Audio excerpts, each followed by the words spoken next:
Paper 2 की book में एक बहुत बड़ी मिस्टेक है जो मुझे करेक्शन करवाना है।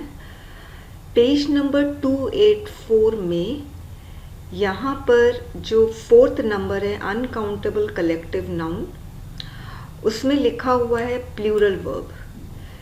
PV का मतलब प्लूरल वर्ब, एक्चुअली ये सिंगुलर वर्ब होना चाहिए SV। तो आप लोग सभी कोई करेक्शन कर ले। स्टूडेंट्स, मैंने 20AC06 से लेकर 20AC09 तक का आंसर्स प्रिपेयर कर लिए हैं। जो भी कैंडिडेट्स हैं जो इंटरेस्टेड हैं ये 4 टेस्ट पेपर्स खरीदने में विद आंसर्स, तो इसकी लिंक प्रोवाइड की गई है डिस्क्रिप्शन बॉक्स में। आप बॉटम की तरफ जाएंगे तो आपको लिंक दिखेगा 20AC06 से 20AC09। आप उसमें आप क्लिक करके आप ऑनलाइन पेमेंट करके इन 4 टेस्ट पेपर्स के मॉडल आंसर्स डाउनलोड कर सकते हैं। ओके, आज से मैं 20AC05 के आंसर्स अपलोड करना शुरू करूँगी। तो 20AC05 का ये फर्स्ट वीडियो है जो आर्ग्यूमेंट का है। तो आर्ग्यूमेंट का सबसे पहला जो क्वेश्चन है, Indian celebrities should avoid political activism. तो आप पहले फॉर्मेट देख लीजिए, इंट्रोडक्शन, फॉर, अगेंस्ट और फिर कंक्लूजन। आप देख रहे हैं सब में मैंने अंडरलाइन किया हुआ है। ओके, अब इंट्रोडक्शन में स्टूडेंट्स ये गलती कर देते हैं कि आर्गुमेंट इंट्रोडक्शन में ही शुरू कर देते हैं। तो ऐसा मत करना। इंट्रोडक्शन में आप या तो बैकग्राउंड लिख सकते हैं, या तो टॉपिक का हिस्ट्री लिख सकते हैं, या तो उस टॉपिक का मीनिंग लिख सकते हैं, और ऐसी मीनिंग जो अनफेमिलियर हो। फेमिलियर मीनिंग नहीं लिखना है, मतलब ऐसा वर्ड जिसकी मीनिंग बहुत फेमिलियर है उसकी मीनिंग आप मत लिखना इंट्रोडक्शन में। जैसे अब ऑनलाइन एजुकेशन के मीनिंग आप लिखोगे तो वो सही नहीं लगेगा, एब्सर्ड लगेगा। ओके, और या तो आप ऐसा बैकग्राउंड दे सकते हो जिसकी वजह से ये जो आर्गुमेंट है वो ट्रिगर हुआ है। ओके, आप इसके बारे में भी लिख सकते हो कि क्यों ये आर्गुमेंट रेज हो रहा है। तो मैंने लिखा है political activism means campaigning to create awareness about political issues. तो पॉलिटिकल एक्टिविज्म का मैंने यहाँ पर मीनिंग लिखा है क्योंकि बहुत कम लोगों को पता है इसका मतलब क्या होता है। There are numerous examples of celebrities coming to the forefront to articulate their opinion on political issues. तो मैंने यहाँ पर कोई भी आर्गुमेंटेटिव पॉइंट्स इंट्रोडक्शन में नहीं डाला है, तो इस चीज से आपको बचना है। फॉर, मैंने देखिए सिंपल एक वर्ड लिखा है फॉर, उसको अंडरलाइन किया है। बहुत सारे स्टूडेंट्स ऐसे लिखते हैं argument in the favour of the statement, against में लिखते हैं आर्गुमेंट अगेंस्ट द स्टेटमेंट। तो इस तरह से इतना लंबा लंबा लाइन मत लिखो।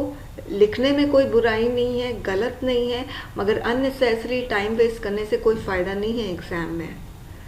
कोई कोई स्टूडेंट्स लिखते हैं Indian celebrity should avoid political activism because, for में लिखेंगे। फिर Indian celebrities should avoid political activism, against में लिखेंगे। I mean should not avoid political activism, ये अगेंस्ट में लिखेंगे। इतना लंबा लाइन फिर से कोई मतलब नहीं है, अननेसेसरी टाइम वेस्टेज है एग्जाम में। इससे अच्छा एक वर्ड में जब काम चल सकता है तो इतने लंबे लंबे सेंटेंस लिखने की क्या ज़रूरत है। एनीवेज, फॉर में मैंने लिखा है यहाँ पर इंडियन सेलिब्रिटीज़ को पॉलिटिकल एक्टिविज्म इसलिए अवॉइड करना चाहिए क्योंकि वो लोग इग्नोरेंट होते हैं। जो भी पॉलिटिकल इवेंट्स है, पॉलिटिकल एक्टिविटीज़ है, पॉलिटिकल इश्यूज हैं, उन सब से वो इग्नोरेंट होते हैं और वो अपना ओपिनियन दे देते हैं विदाउट फैक्ट्स। उनको फैक्ट्स नहीं पता होता है और इसकी वजह से लॉलेसनेस होती है क्योंकि वो क्राउड पुलर्स होते हैं। वो मास को इन्फ्लुएंस करने की उनमें कैपेसिटी होती है।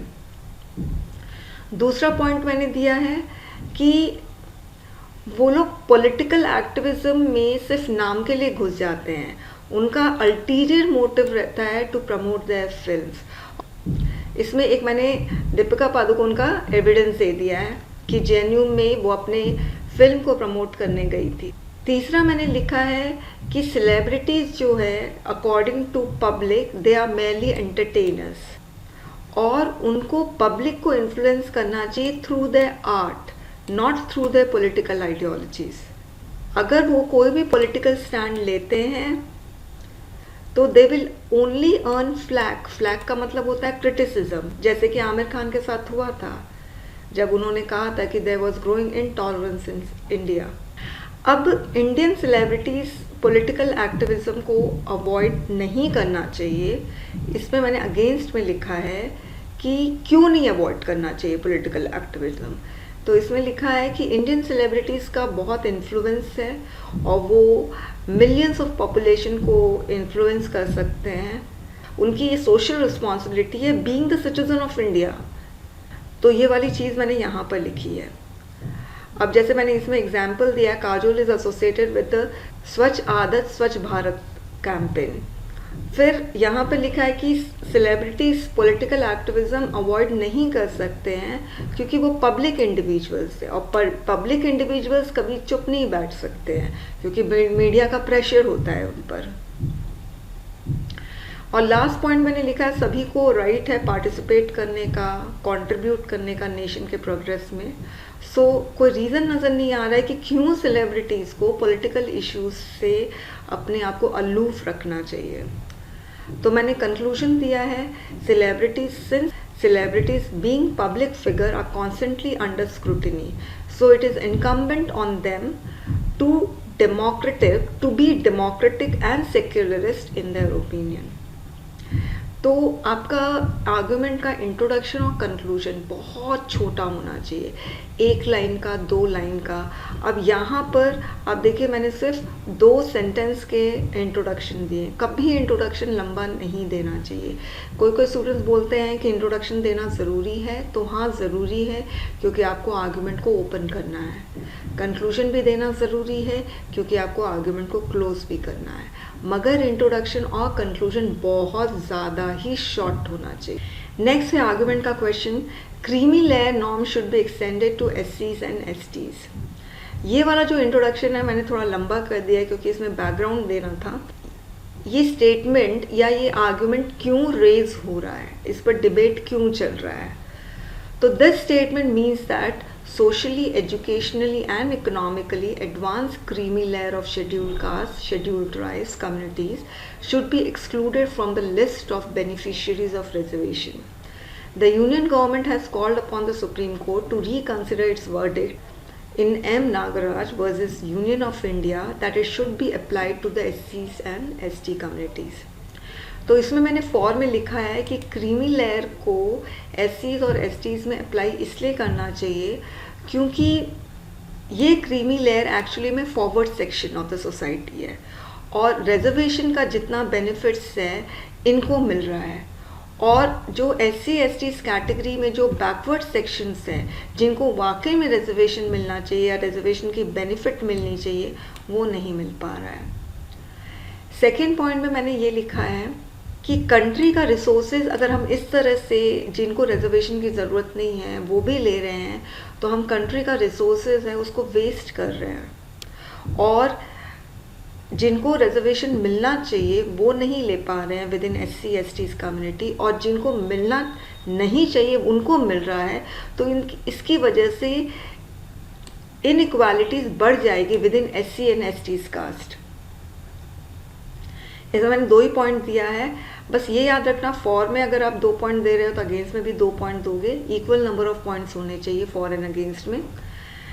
इसमें मैंने लिखा है कि शेड्यूल कास्ट और शेड्यूल ट्राइब में क्रीमी लेयर वाला नॉर्म नहीं होना चाहिए क्योंकि ये जो कम्युनिटीज़ है that have been extremely deprived for nearly 2000 years. In the present scenario, the practice of untouchability is still prevalent in services and other important spheres. 12,000 cases are lying with SC and ST Commission complaining about the discrimination in service. Second reason दिया है, the reason for extending reservation to SC STs is not economical backwardness but the stigma of them being untouchables. So reservation's objective is to address that stigma, not to improve their economic status. So creamy layer norm should not be extended to SCs and STs.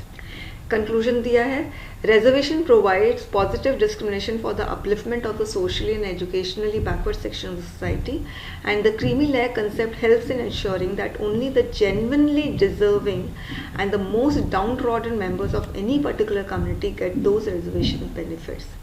तो मैंने conclusion में actually जो question है उसके favour में बात की है कि क्रीमी लेयर नॉर्म्स है वो एस और स्टेज में एक्सटेंड होने चाहिए। तो स्टूडेंट्स ऐसा नहीं है कि आप कोई स्टैंड नहीं ले सकते हो, आप ले सकते हो, मगर आपका जो स्टैंड होना चाहिए वो बिल्कुल ट्रूली डेमोक्रेटिक, सेक्युलरिस्ट, कॉन्स्टिट्यूशनल भी होना चाहिए। और साथ में अगर आप स्टैंड दे रहे हो, that has to be backed by certain strong facts. Okay, fine. Thank you, students.